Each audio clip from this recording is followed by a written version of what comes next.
So in this set of videos, we're going to look at belonging, a factor vital to effective communication, to inclusivity, and a really collaborative work environment. What is belonging? Let's go back in time and imagine a human dropped in the jungle 10,000 years ago. A human on their own would be absolutely rubbish because humans are not particularly strong, not particularly fast, not particularly resilient. But if I was to drop a group of humans, very, very different story. Because as a collective, humans are amazing.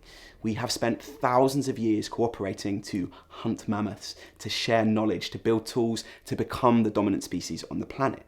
So the important thing here is, as individuals, we're really vulnerable. We're lion food.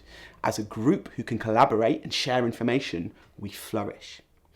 Now, this history means that we've evolved a set of physiological, emotional responses that make us want to belong to a group and fear not belonging.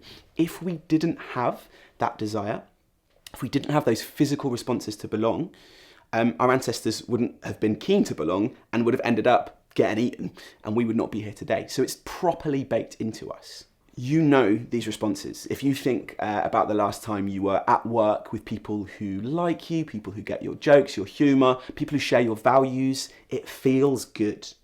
Your body literally rewards you for belonging to a group with dopamine, with oxytocin, these lovely feeling chemicals to make us enjoy that experience. And on the flip side, if you think about a time when you felt you didn't belong at work, when your jokes fell flat, when people didn't include you, maybe there's a little bit of tension, it feels horrible, right? For me, I get that kind of stomach tightness, I get that dryness in my throat, and that is my body giving me chemicals like cortisol, which is a stress hormone. It's that fight or flight response. Your body is quite viscerally telling us that we need to belong and warn us when it isn't happening. Now, this has really, really big implications at work that I don't think we take seriously enough, because that feeling of whether we belong or not is being played out all the time. When we're appreciated, when we feel safe, when we're included, our bodies are giving us those signals at work that it's great and we're in a very healthy space. Psychologists call this the discover mode, which enables us to be more curious, be more collaborative, importantly, enables us to be more accepting of difference. But when we are blamed or when we're excluded, when we don't feel we belong, we're stressed, we're in fight or flight. Literally, our cognitive capacities are reduced in that space. We're worse team players. Difference becomes threatening. This is so important to shape how we feel at work and how we relate to others, particularly, obviously, in healthcare, right? We know the challenges of retaining staff. We know the challenges of mental health in the NHS. It's an increasing issue, and people's sense of belonging is integral to this. If we don't take belonging seriously, we risk making ourselves and our colleagues feel worse, more likely to leave their roles and deepen the current challenges.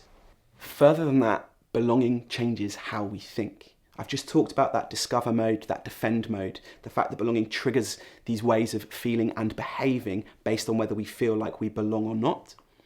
When we're in that defend mode, when we feel like we don't belong, we're hyper-vigilant, we're always looking for threat. We're much more likely to act on our biases, and we're much less likely to be able to collaborate. So if we want to make better decisions and think better at work, we need to feel safe. We need to belong. And of course, the ultimate implication of this is patient safety. The Civility Saves Lives campaign that I mentioned in the introduction, that tells us that in those spaces where people feel psychologically safe, there are huge improvements in patient safety because of the improvements in communication and collaboration. So this stuff matters so much, not just for how we feel and how we think, but ultimately for patient safety. When we're better able to collaborate, when we belong more, we're better at our jobs, and that is so important.